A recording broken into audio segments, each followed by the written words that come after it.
प्रणाम। मेरा नाम है सौरभ और आज हम फिर एक नए टॉपिक पे बात करेंगे। आज का मैंने टॉपिक लिया है ब्रह्मचर्य।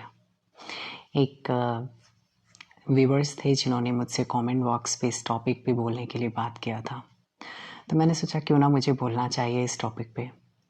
तो चलिए टॉपिक स्टार्ट करते हैं। ब्रह्मचर्य जो शब्द होता है, पहले हम इस शब्द का मतलब समझेंगे कि क्या होता है। तो ब्रह्मचर्य का अर्थ होता है ब्रह्म की चर्या का आचरण करना। जो ब्रह्म का जो रास्ता है, जो ब्रह्म का जो पथ है, उस पे गमन करना, उस पे चलना। बहुत सारे लोगों की अलग अलग भ्रांतियां होती हैं। सिर्फ एक पहलू को लेके सोचते हैं कि ब्रह्मचर्य का सिर्फ इतना अर्थ है कि शादी ना करना या सेक्सुअल मिसकंडक्शन ना करना। सिर्फ इस तरह की भ्रांतियां हैं, लेकिन सिर्फ इतना मतलब नहीं है ब्रह्मचर्य का। ब्रह्मचर्य का अर्थ होता है ब्रह्म के आचरण का पालन करना, ब्रह्म के नियमों का पालन करना। क्या है ब्रह्म के गुण? सबसे पहले ब्रह्मा के गुणों को समझते हैं। तो आप लोगों ने देखा होगा कि ब्रह्मा के 4 मुख बताए गए हैं। ब्रह्मा के 4 मुख बताए गए हैं। देखते हैं क्या क्या है। एक मुख ब्रह्मा का प्रतीक है करुणा का, और दूसरा मुख प्रतीक है मुदिता का, और तीसरा मुख प्रतीक है मैत्री का, और चौथा मुख प्रतीक है उपेक्षा यानी समता का। तो करुणा, मैत्री, मुदिता और उपेक्षा यानी समता, इन चारों गुणों का पालन करना, इन चारों गुणों को अपने अंदर लेकर आना। तो जो भी इन चारों गुणों को लाने के लिए जो भी प्रयास करता है, वो ब्रह्मचर्या का पथ होता है, रास्ता होता है। और जो भी इन चारों गुणों में परिपुष्ट हो जाता है, वो ब्रह्म समान हो जाता है, और मृत्यु के बाद उसकी तो गति भी ब्रह्मलोक में होती है। सिंपल सा अर्थ है, आप इसके अर्थ को ही समझिए। बहुत सारी भ्रांतियां हैं, उन चीज़ों को दिमाग पे नहीं लेके आइए, सिर्फ इतना सा समझिए। ब्रह्मचर्य, ब्रह्म यानी ब्रह्मा, आचर्य अर्थात उसके चर्या यानी आचरण का पालन करना। तो जो भी इस डिवाइन पैथ पर है, जो भी इस दिव्य रास्ते का जो पालन करता है, उन लोगों को हम ब्रह्मचारी कहते हैं। उन लोगों को, पालन करने वाले लोगों को हम ब्रह्मचारी कहते हैं। तो ब्रह्मचर्य का सिर्फ इतना ही सीधा सा मतलब है। तो आप लोगों ने सुना होगा कि ये जो ब्रह्मचर्य है, तो ब्रह्मचर्य का लोग शादी से और इनका सेक्सुअल मिसकंडक्शन वगैरह से अर्थों से कई तरह से लेते हैं। ये सिर्फ एक उसका एक पहलू है, ये सिर्फ उसका एक पहलू है ब्रह्मचर्य के पालन का। ये यही सिर्फ नहीं है। तो हमें क्या करना होगा इन चारों गुणों को लाने के लिए, जो मैंने बताया, करुणा, मैत्री, समता और मुदिता, इन चारों गुणों को लाने के लिए हमें क्या करना होगा?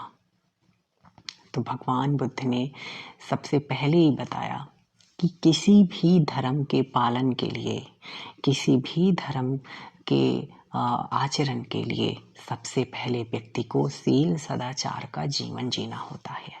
क्या होता है शील सदाचार का जीवन?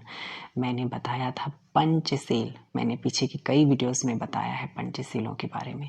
किसी भी व्यक्ति को, जो भी व्यक्ति धर्म के रास्ते चलना चाहता है, उसे सबसे पहले पंचशीलों का पालन करना होगा। प्राणी हत्या, चोरी नहीं करना, झूठ नहीं बोलना, व्यभिचार नहीं करना और नशे पते के सेवन से दूर रहना।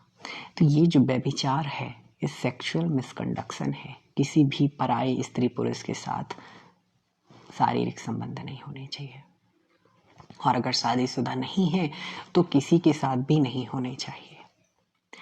तो इन जो पांचों, ये जो पंचशील है, इसका पालन करना, और इसके बाद में ध्यान, समाधि, प्रज्ञा का अभ्यास करना।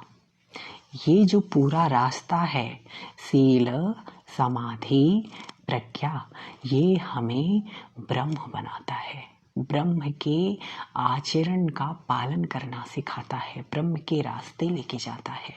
तो जो व्यक्ति भी इनका पालन करता है और पालन करते करते ब्रह्म के 4 गुण, जो 4 मुखों के जो प्रतीक हैं, दया, मुदिता और मैत्री और उपेक्षा, ये जब 4 गुणों से व्यक्ति परिपुष्ट हो जाता है तो वो ब्रह्म समान हो जाता है और मृत्यु के पश्चात उसकी जो गति होती है वो ब्रह्मलोक में होती है।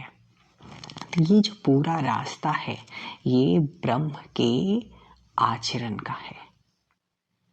तो ये जो सेक्सुअल वाला पार्ट है जिसको लोग ज़्यादातर ब्रह्मचर्य से कनेक्ट करके रखते हैं, ये उनमें से कोई एक पहलू है, पंचशीलों का एक पहलू है। बकाया इसके अलावा 4 बातें और भी हैं ना, 4 बातें और भी हैं। प्राणी हत्या नहीं करना, झूठ नहीं बोलना, चोरी नहीं करना, नशे पत्ते का सेवन नहीं करना और व्यभिचार नहीं करना। तो व्यभिचार वाला पार्ट, ब्रह्मचर्य का पालन करना वाला part is one of them, उनमें से कोई एक है। तो इन सभी का जो पालन करता है वो ब्रह्मचारी होता है। तो सभी को पालन करना चाहिए, ब्रह्मचारी सभी को बनना चाहिए। क्यों बनना चाहिए, इसके पीछे लॉजिक क्या है, क्यों बनने की जरूरत है किसी को? तो क्या है ना कि हम जब ब्रह्मत्व के रास्ते चलते हैं, ब्रह्म के दिव्य रास्ते पर सील, समाधि, प्रज्ञा के अभ्यास करते करते आगे बढ़ते हैं, तो ये रास्ता मैं एक उदाहरण के तौर पर लूँ कि जैसे कोई सीधा पहाड़ है, कोई एक सीधा पहाड़ है और सीधे पहाड़ पर कहा जाए कि आप 2 लोगों को कंधे पे बिठा के चलिए तो थोड़ा सा मुश्किल होगा ना। अगर कहा जाए कि नहीं आप अकेले जाइए तो फिर कैसा होगा, थोड़ा आसान हो जाएगा। तो बहुत सारे लोग जो शादी नहीं करते या अकेले इस रास्ते पर चलते हैं तो उसका लॉजिक सिर्फ इतना ही होता है कि वो किसी तरह की जिम्मेदारियों को और नहीं लेते, उन्हें ज़रूरत भी नहीं होती। ज़्यादातर मामलों में उन्हें किसी तरह की ज़रूरत भी नहीं होती। क्या होता है, ये जो ब्रह्मचारी बनने का जो प्रोसेस होता है और ब्रह्मचर्य के जो रास्ते जो चला जाता है, ये एक आनंद का मार्ग है। इसमें व्यक्ति को आनंद मिलता है, इसमें किसी व्यक्ति की ज़रूरत नहीं होती। जो सांसारिक लोग हैं, जो भौतिक लोग हैं, वो ज़्यादातर सुख के पीछे भागते हैं। व्यक्ति तो आनंद के पीछे ही भागता है, डायरेक्टली इनडायरेक्टली। अब कोई बाहर कहे कि वो जॉब कर रहा है, पैसे कमा रहा है, क्यों कमा रहा है? Because of living the luxurious life, एक लग्जरी लाइफ जीने के लिए। क्यों? क्योंकि वो सुख पाना चाहता है, तो सुख पाने के लिए सारा काम कर रहा है।